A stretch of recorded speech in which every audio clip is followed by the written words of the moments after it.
क्या आप इसका स्वागत करते हैं? लोकसभा में महिलाओं की 273 सीटें बढ़ जाएंगी, इससे कितना फायदा होगा?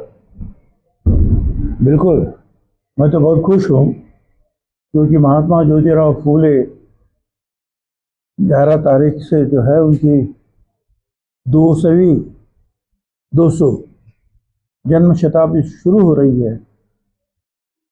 जो जिन महात्मा ज्योतिराव फुले और सावित्रीबाई फुले ने महिला सक्षमीकरण का काम हाथ में लिया था, मैं समझता हूँ कि मोदी साहब और ये जो हमारी लोकसभा है, ये बिल को पास करके सारे हमारे जो है महिलाएं हैं उनको मुख्य प्रभाव में लाने के लिए जो सीटें बढ़ाकर जो उनको आरक्षण दे रही है, उस सही मायने में जो है महात्मा ज्योतिराव फुले को फिर 14 तारीख को बाबा साहब अम्बेडकर इनका भी जो है जन्मदिन आता है, तो सही मायने में वो उनको श्रद्धांजली है। सर, आज प्रश्न मला ते देतो.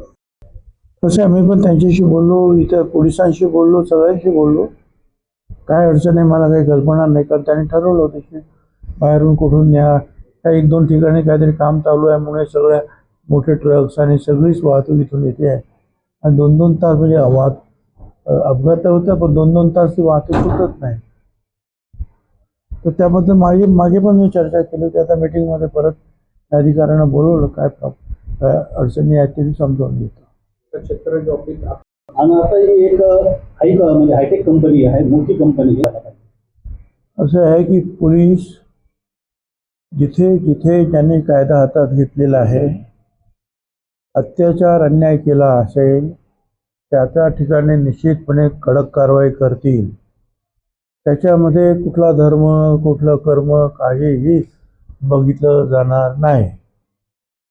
त्याने चुकीचं काम केलं त्याबद्दल निश्चितपणे पोलीस त्यांच्यावर कारवाई करतील. त्याच्याबद्दल अजिबात शंका असण्याचं काहीही कारण नाही. त्या खरातने खरोखरच नाशिकचं नाव खराब करून टाकलेलं आहे.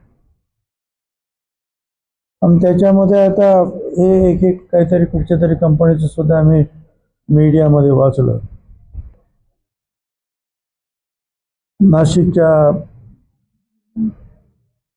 पावित्र्याला म्हणून आपण किंवा पहिल्यापासूनच कुंभमेळा इथे होतो. गोदावरी तिथे आहे, नदी रामकुंडामध्ये अख्ख्या जगातून लोक येतात अस्थि विसर्जनासाठी. या सगळ्या पावित्र्याला कुठेतरी धक्का लागल्यासारखं वाटायला लागलं की हे जे आहे अशा गोष्टीमुळे जे आहे लोकांच्या मनामध्ये जे आहे एक वेगळी भावना निर्माण होते, तुच्छतेची भावना निर्माण होते. परंतु नाशिकची जनता जी आहे त्या जिथे जिथे अशा काही गोष्टी असतील त्या गोष्टी निश्चितपणे त्याचा समाजात पोलिसांना बरोबर घेऊन करतील. आणि हे असे काही उद्योग कुठे चालले असतील ते निश्चितपणे बंद होतील आणि नाशिकचं जे आहे पावित्र्य जे आहे कायम राखण्यासाठी सगळे प्रयत्न करतील. तर याची काय एक तुम्ही लक्षात घ्या की गेली 10-12 वर्ष जे आहे उज्ज्वला आल्यानंतर आपण रॉकेलचा उपयोग बंद केला होता. त्याच्यामुळे रॉकेलचं वाटप होतच नव्हतं.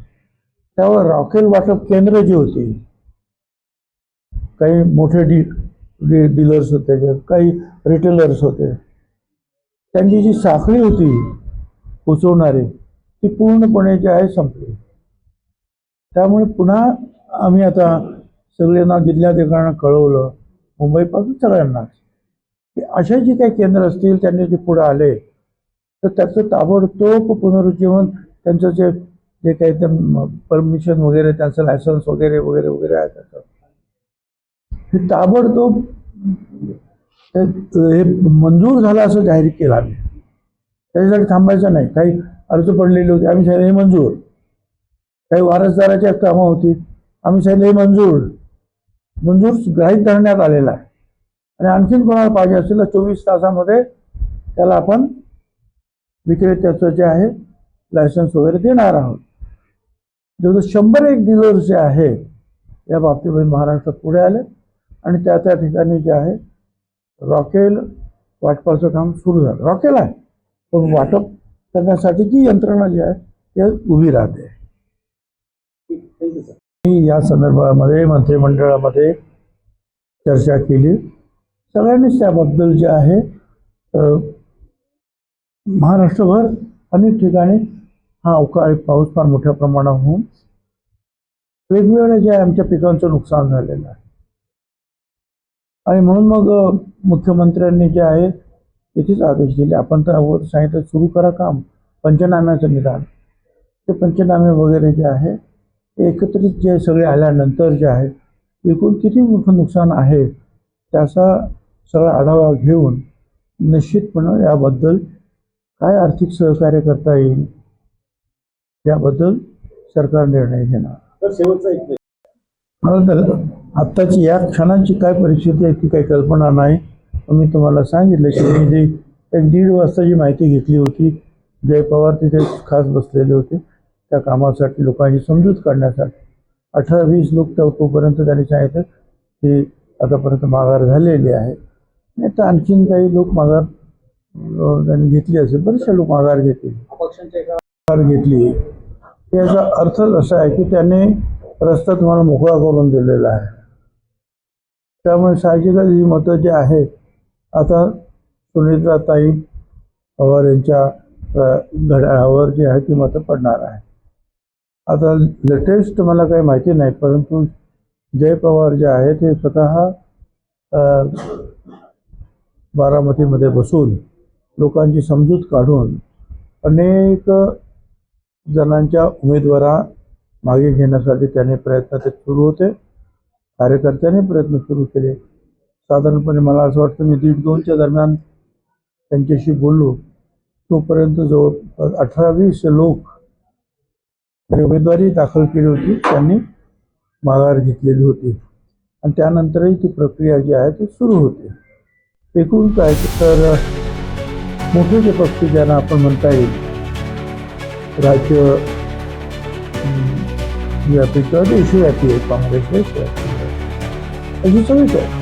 काँग्रेस आहेत, पवारसाहेबांनी आणि सध्या त्यांनी तर सुरुवातीलाच जाहीर केलं की आम्ही काही उमेदवार उभा करणार नाही. उद्धवजी ठाकरे यांना स्वतः सुनेत्रांनी सांगितले की यावेळेला निश्चितपणे आम्ही तुमच्या बरोबर आहोत. मी स्वतः बोलणं येतो तुमच्यावर, तुम्ही काही आवश्यकता नाही, ज्या कामासाठी तरी नको, कारण अगदी मनमोकळेपणाने आम्ही तुमच्या बरोबर आहोत. काँग्रेसचा प्रश्न होता तो सुद्धा आता सुटलेला आहे. BJPचे जे आहेत नेत्यांनी सुद्धा पाठिंबा दिला. मुख्यमंत्री स्वतः पाठीशी उभे राहिले.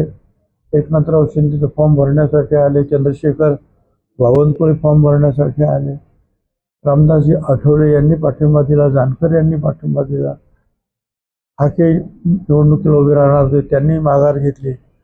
एकूणच काय की सगळ्यांनी जवळपास जे आहे पाठिंबा दिलेला आहे आणि त्यामुळं मी या सगळ्यांचेच मी आभार मानतो. तर मला काही कल्पना त्यांनी माघार घेतली की नाही, कोणी म्हणजे नावानिशी मला काही कल्पना नाही आहे कुणी माघार घेतली कुणी घेतली नाही. साहेब मी सर्वप्रथम जे आहे काँग्रेस पक्षानं जे आहे बारामतीच्या या निवडणुकीमध्ये माघार घेतली त्याबद्दल त्यांचे मी खूप खूप आभार मानतो. त्या संदर्भात प्रयत्न तर सुरू होते. स्वतः उपमुख्यमंत्री सुनेत्राताई यासुद्धा खरगे साहेबांशी बोलल्या.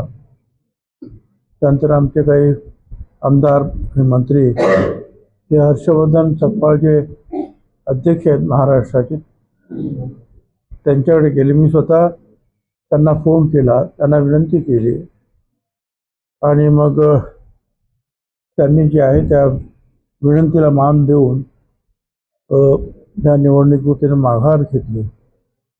त्याबद्दल काँग्रेसच्या नेत्या सोनिया गांधी, राहुल गांधी, खरगे साहेब, हर्षवर्धन त्या सगळ्यांचे आणि ज्यांनी माघार घेतली ते उमेदवार त्या सगळ्यांचे मी पुन्हा एकदा आभार मानतो. आता शिर्डी नाशिक मुंबई येथे लग्नासाठी जाण्याची गरज नाही, येवल्यातच घेऊन आले आहे वर्मा लॉन्स, तुमच्या सर्व समारंभासाठी एकमेव भव्य ठिकाण. तुमच्या जीवनातील खास क्षणांना सुंदर आणि अविस्मरणीय बनविण्यासाठी योग्य ठिकाणाची निवड महत्त्वाची असते.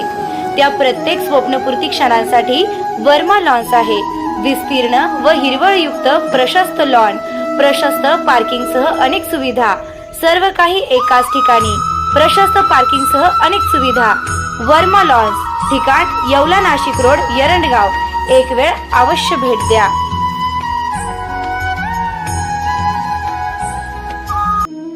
रेस्टॉरंट वर्मा पॅलेस, येवला कोपरगाव रोडचं आकर्षण.